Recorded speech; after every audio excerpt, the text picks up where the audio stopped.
Washington, D.C. Un lieu de pèlerinage de l'histoire américaine et le berceau de la démocratie pour les patriotes. Une ville faite de secrets et de conspirations pour les paranoïaques. En fait, la capitale des États-Unis est probablement la ville où les théories de complot sont les plus nombreuses au monde.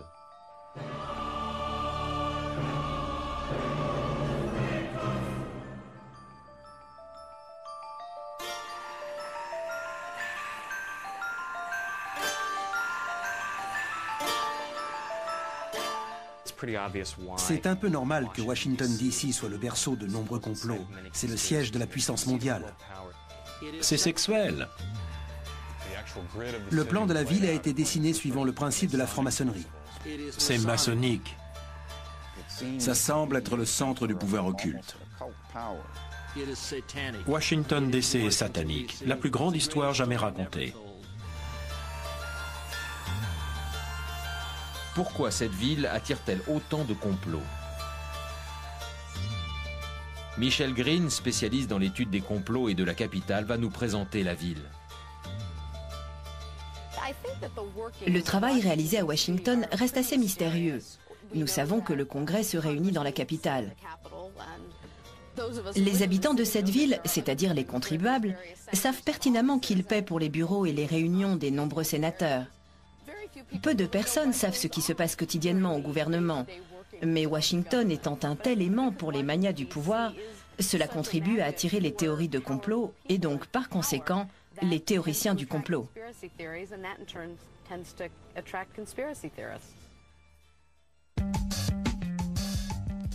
Les gens ont raison de douter du gouvernement parce qu'il y a eu tant de déceptions dans le passé. Le gouvernement a déçu la population dans des événements comme la guerre du Vietnam ou l'assassinat du président Kennedy, Watergate, Iran-Contra, À Waco, le massacre des Branch Davidians. Le gouvernement ne fait que donner de fausses informations au public, une vague incessante de mensonges.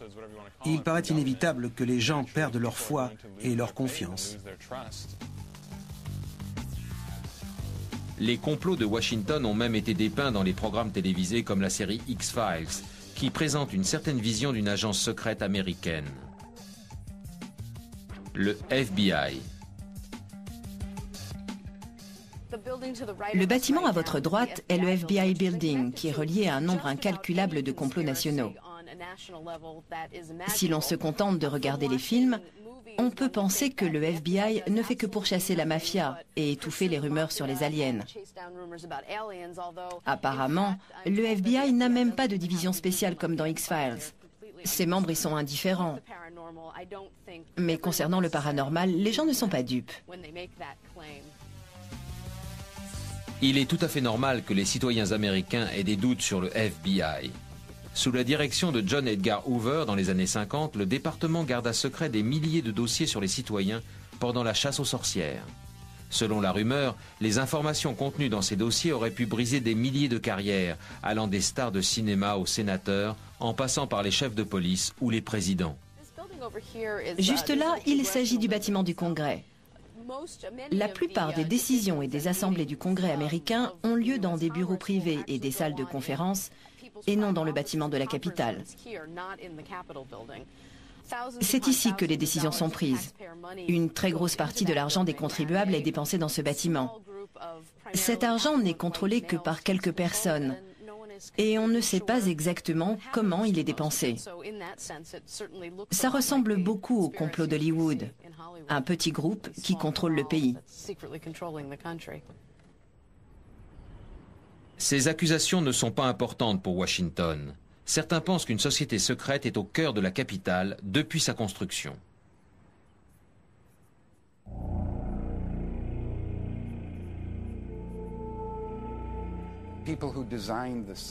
Les architectes ont conçu cette ville en s'inspirant de la franc-maçonnerie et du pouvoir sacré de la géométrie. Leur souhait était peut-être d'obtenir une ville empreinte de pouvoir. La disposition de Washington, D.C. est une suite de pentagrammes, et le pentagramme est un symbole maçonnique. Les théoriciens pensent que les pères fondateurs ont bâti cette ville afin qu'elle devienne un lieu de puissance depuis lequel ils pourraient diriger le monde. La plupart des pères fondateurs étaient francs-maçons et de nombreux monuments reflètent ces influences maçonniques. Le phallus géant, monument situé au centre de Washington, a été placé au cœur d'un pentagramme. Et la ville s'étend à partir de ce point. Dans les pouvoirs maçonniques et occultes, les étoiles à 5 branches et à 6 branches sont des symboles très importants. Et lorsque l'on observe le plan de la ville et la façon dont les rues s'entrecoupent, ces symboles reviennent encore et encore.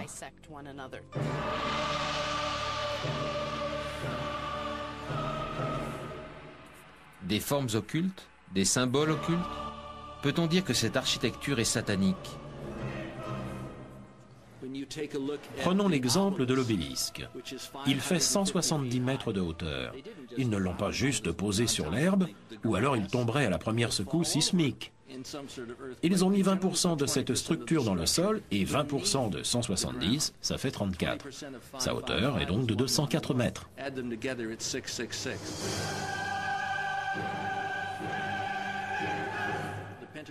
Le pentagramme est un symbole satanique.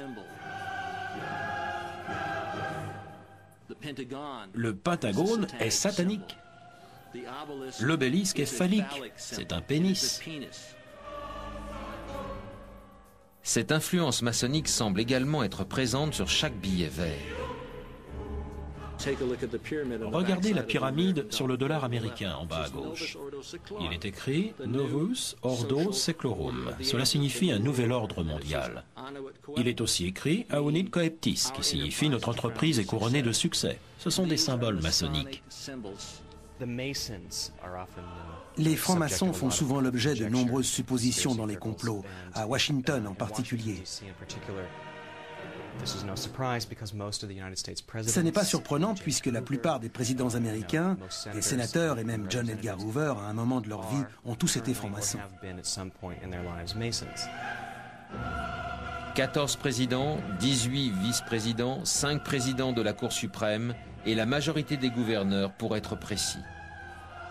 Bill Clinton est l'un des rares présidents à ne pas avoir été franc-maçon.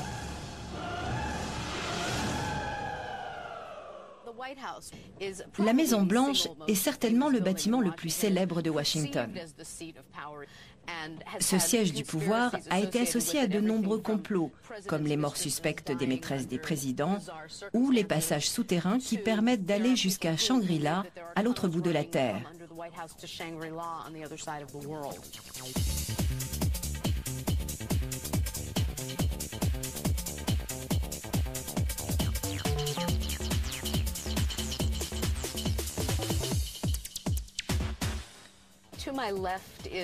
Sur la gauche, c'est l'hôtel Watergate, qui a été associé au plus grand scandale de l'histoire américaine, ainsi qu'à d'autres de moins grande envergure.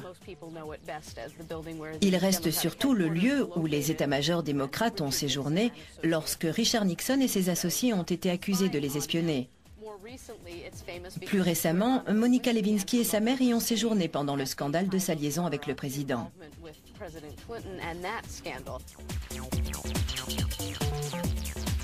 Il existe un autre bâtiment qui compte le plus de complots à son actif. Il s'agit du Pentagone, qui est situé à Arlington, en Virginie, à 5 km de la Maison-Blanche. Le Pentagone est le plus grand bâtiment gouvernemental du monde. On y trouve les états-majors de l'armée, de la marine et de l'Air Force. Tout y est tellement secret que son appellation est devenue un synonyme du mot complot. Personne ne peut dire ce qu'il s'y trame exactement, ce qui fait de ce bâtiment le centre des complots de Washington, D.C. Contrairement aux principales branches du gouvernement américain, l'armée n'a pas une obligation de transparence. Ses secrets sont extrêmement bien protégés. Alors, s'il existe un immense entrepôt qui contient un échantillon d'ADN de chaque citoyen américain, il doit être au Pentagone. Sa nature si secrète fait que le Pentagone a été associé au fil des années à de nombreux événements extraordinaires, comme le test du LSD par la CIA sur des soldats volontaires dans les années 50, ou la vaporisation de germes par l'armée dans un métro américain sur des citoyens non volontaires. Mais le Pentagone insiste sur le fait que son rôle est minime. Beaucoup de choses s'y passent. Le travail réalisé est très sérieux et nous permet de vivre dans un monde libre grâce à l'aide de nos pays amis. Le secret doit être maintenu. C'est la nature même des organisations militaires et de la diplomatie.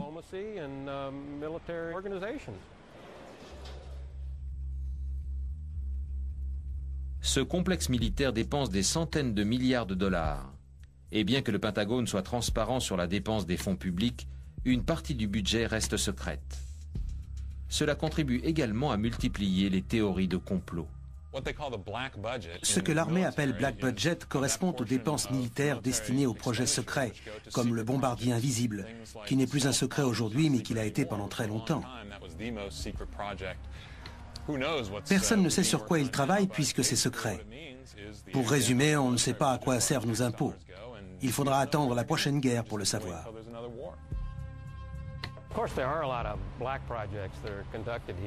Évidemment, il y a plein de projets secrets.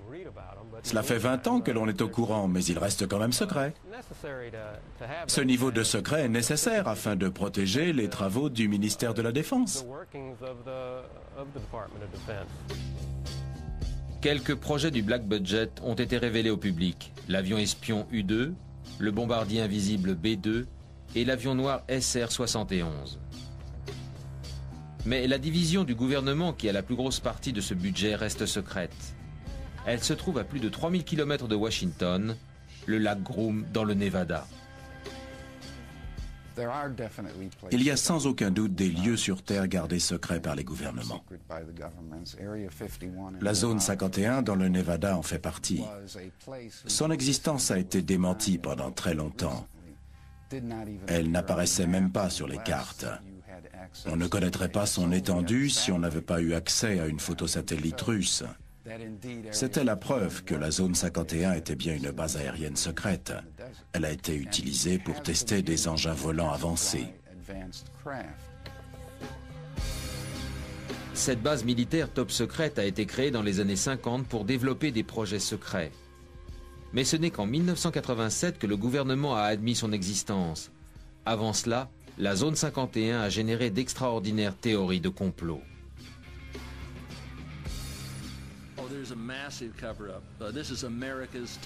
Il y a une volonté de dissimulation incroyable. De là-haut, on a vu 3 engins différents. Un avion orange est apparu comme un éclair dans le ciel et a parcouru plus de 20 km en 3 secondes. Ce ne sont pas des engins conventionnels, ce sont des disques volants sans gravité. Ils peuvent voler jusqu'à 20 Mach et s'arrêter net, de telle façon qu'un homme s'écraserait sur la vitre de l'engin. Il y avait beaucoup de choses étranges. Des engins s'élevaient, tournaient en rond, remontaient net, faisaient des loopings. Des avions normaux ne peuvent pas faire ça. C'est donc la preuve que quelque chose d'inhabituel se passe dans cette zone 51. Les théoriciens croient que l'armée américaine a acquis la technologie alien et qu'elle l'utilise pour fabriquer la prochaine génération d'avions militaires.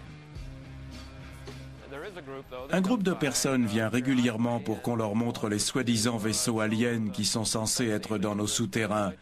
Mais ces souterrains sont encore en construction et il n'y a aucun engin de ce type. Alors peut-être que le gouvernement ne travaille pas avec des aliens. Mais apparemment, ils expérimenteraient une nouvelle et parfaite machine militaire contrôlant l'esprit humain.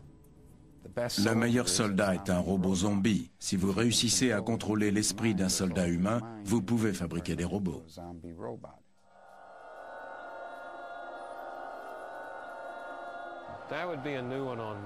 Le contrôle de l'esprit. Encore un projet dont je n'avais jamais entendu parler. Mais je me démasque encore, je devrais peut-être me taire.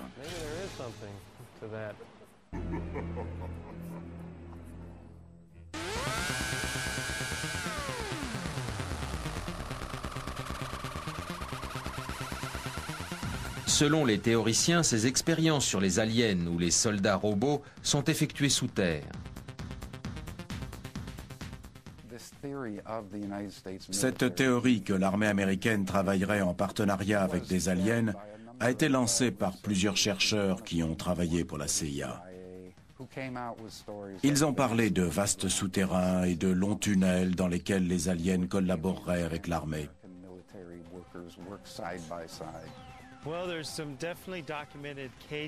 Il est fort probable qu'il y ait des tunnels souterrains sous les bases militaires si l'on considère le budget annuel du Pentagone qui atteint les 300 milliards de dollars. De telles constructions semblent plausibles. Je suis sûr que ces souterrains existent. Il faut bien qu'ils entreposent les missiles quelque part. Quant à la question de savoir si les aliens vivent là, on ne sait pas. La nuit, quand je lis et que j'entends des bruits bizarres venir du sol, je me demande, sont-ils en train de creuser sous la Pennsylvanie maintenant? Ils veulent peut-être relier ce réseau au reste du monde, qui sait? Il est vrai que les opérations militaires confidentielles sont effectuées dans des souterrains afin de les protéger contre les satellites étrangers ou une attaque nucléaire. Il n'y a pas que l'armée qui possède des souterrains. Le président a également son propre bunker 5 étoiles. À l'ouest de la Virginie, l'un des plus grands secrets militaires se trouve en pleine forêt. D'une superficie de 6500 acres, l'hôtel Greenbrier est l'un des lieux les plus luxueux au monde.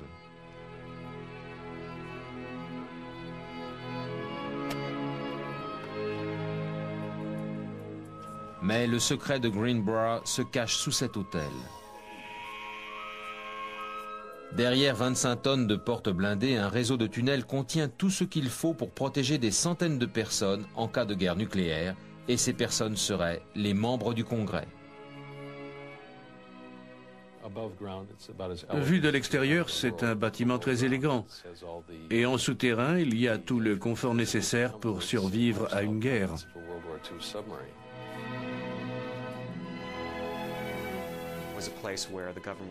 C'était un lieu où le gouvernement pouvait se réfugier en cas de guerre nucléaire ou d'attaque biochimique.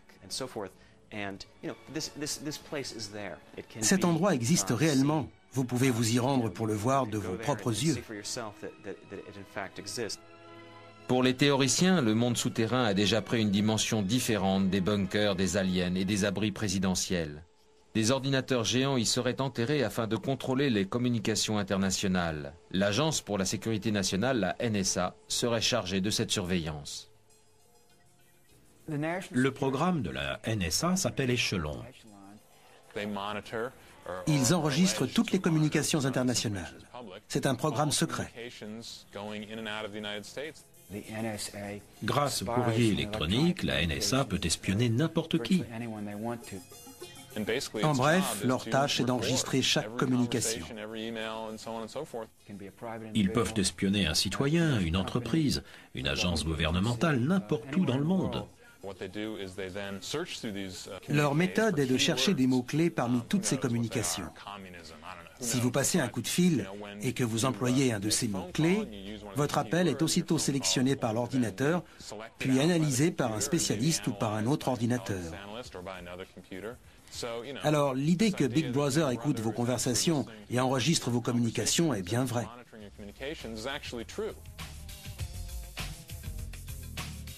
Tout le monde n'est pas de ce point de vue. La NSA fait partie des services secrets américains. Ils communiquent avec des codes et protègent les communications américaines contre les autres pays. 99,9% des activités de la NSA consistent à repérer les menaces de certains pays comme l'Irak, l'Iran et la Corée du Nord, ainsi que les menaces d'attaques nucléaires ou terroristes. Mais certains ne sont pas convaincus que cette surveillance soit dans le meilleur intérêt des citoyens. Cette surveillance top secrète est conduite sous l'intitulé de sécurité nationale. Mais nous sommes nombreux à penser qu'elle correspond plus à l'insécurité nationale. Elle viole nos libertés individuelles. Le 1er décembre 1974, un Boeing 727 s'est écrasé dans les montagnes de Virginie. Les 92 personnes à bord ont été tuées. Lorsque les enquêteurs ont commencé à ratisser le terrain, ils ont mis les pieds dans les secrets gouvernementaux les mieux gardés. Ce qu'on a appris à cette époque c'est qu'il y avait dans cette montagne une sorte de gouvernement de l'ombre. L'idée est qu'en cas de guerre nucléaire, le président et son gouvernement pourraient se réfugier dans cet abri. Le gouvernement pourrait ainsi continuer à fonctionner. Cette rumeur a donc été prouvée. Ce mystérieux site a donc été révélé comme étant une installation permettant d'assurer la continuité du gouvernement. Ce lieu a été mis en place par l'Agent fédéral de gestion des urgences, la FEMA. 2000 personnes peuvent y dormir et y vivre. Il y a même un hôpital, une télévision et une station radio. La FEMA a un réseau d'installations souterraines éparpillées dans tout le pays. Il est pratiquement impossible de savoir ce qu'il s'y passe, puisque presque toutes leurs activités sont classées secrètes. Il y a bien sûr de bonnes raisons pour que ces hauts niveaux de sécurité et de secret soient maintenus. Lorsque l'on a des installations conçues pour la continuité du gouvernement ou de l'espèce humaine, en cas de cataclysme, il faut les garder secrètes pour que tout le monde ne se rue pas dans le vaisseau avant que la comète arrive. Washington, le Pentagone, la zone 51, on ne sait peut-être pas tout ce qui s'y passe, mais au moins on connaît leur existence. Il existe un lieu cependant qui n'existe peut-être que dans l'esprit des théoriciens, et tout cela n'est peut-être qu'une histoire extraordinaire.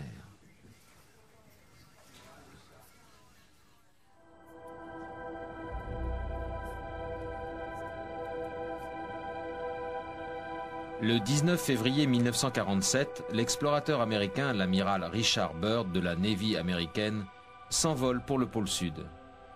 On dit qu'à son retour, il écrivit ce qu'il avait vécu. Pour les théoriciens, ces notes représentaient la preuve que Richard Byrd avait trouvé l'entrée du centre de la Terre. La théorie de la Terre creuse consiste à dire que le centre de la Terre est un espace vide et que des gens ou des créatures peuplent cette zone. À l'intérieur de la Terre vivent des êtres suprêmes. Certains disent que ce sont des démons. Ces êtres sont à l'origine des histoires de trolls et de gnomes. Des créatures humanoïdes, une espèce de reptile très avancé. Ce trou dans l'Antarctique permet à ces créatures de sortir et de rentrer. Il y a très certainement une civilisation avancée dans cette planète. Entre l'intérieur et l'extérieur de la planète, il y a un réseau de tunnels et de grottes qui forment les veines de la Terre. Si vous êtes d'accord avec cette idée que la Terre est creuse, alors considérez n'importe quel mystère. Vous découvrirez qu'il n'y a plus aucun mystère. Les personnes sceptiques sur cette théorie prétendent que les notes de l'amiral Byrd ont été mal interprétées. En lisant son récit, on trouve une explication beaucoup plus ordinaire, même s'il a employé des termes très poétiques. Je crois que ces mots étaient « La Terre au-delà du pôle Sud est inconnue, un lieu secret et inconnu ».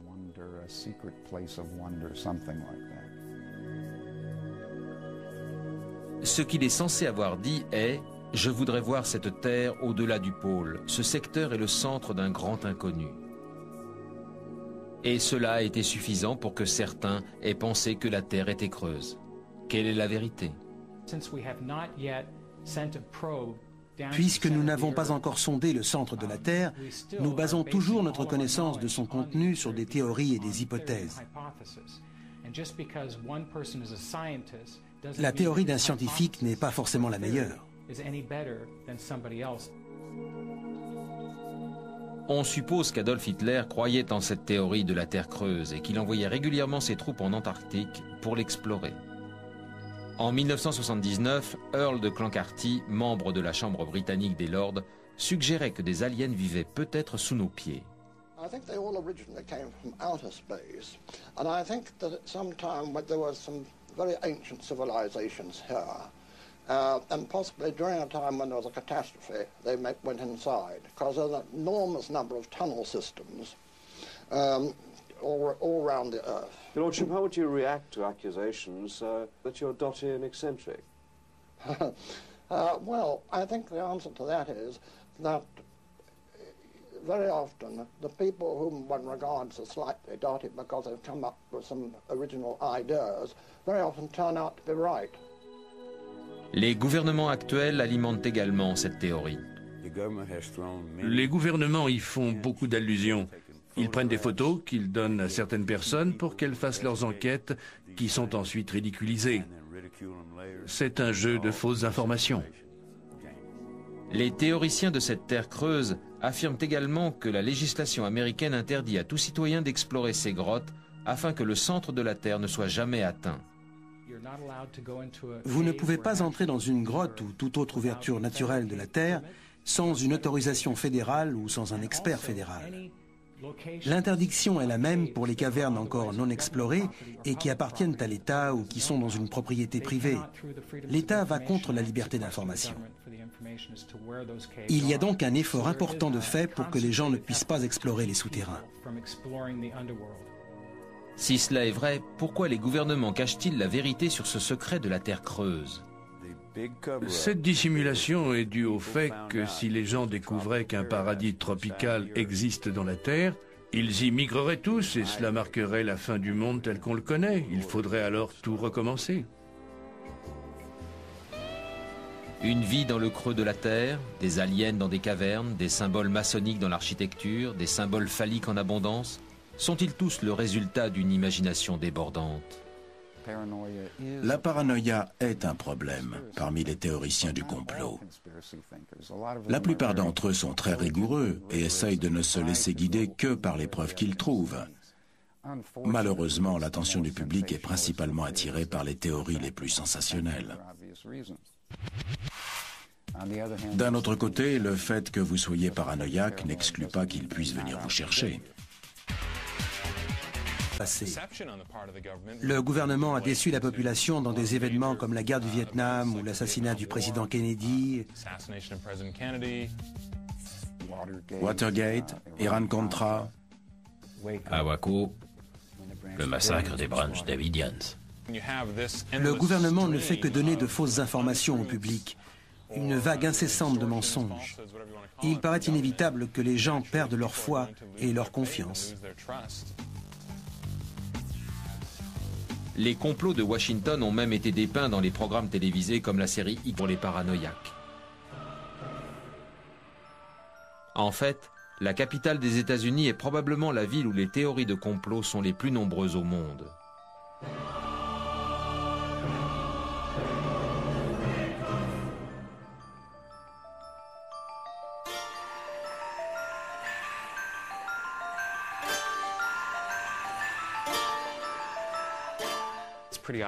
C'est un peu normal que Washington DC soit le berceau de nombreux complots. C'est le siège de la puissance mondiale. C'est sexuel.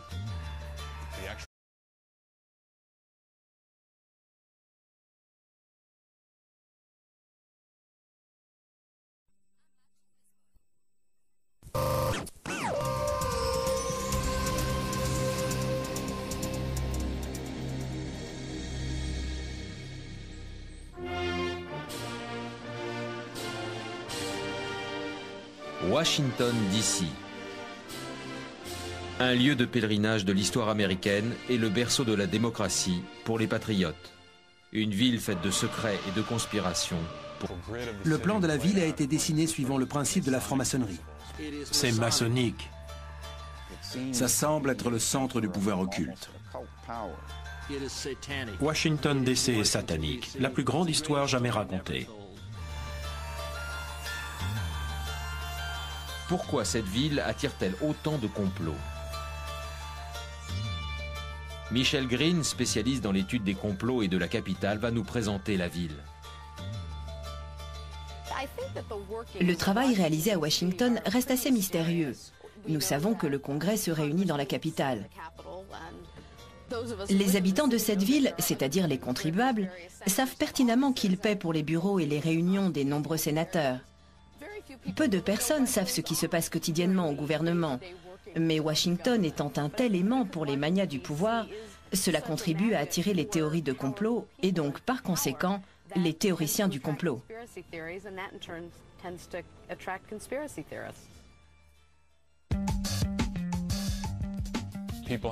Les gens ont raison de douter du gouvernement parce qu'il y a eu tant de déceptions dans le passé.